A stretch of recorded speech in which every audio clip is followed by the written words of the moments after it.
পূর্বের কথা মোতাবেক এখন থেকে পুরো দেশকে তুফানের হাতে তুলিয়া দেব।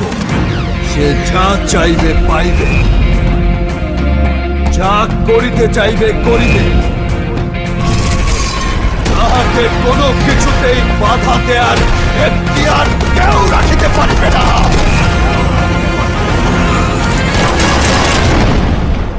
আর এর ব্যত্যয় ঘটিলে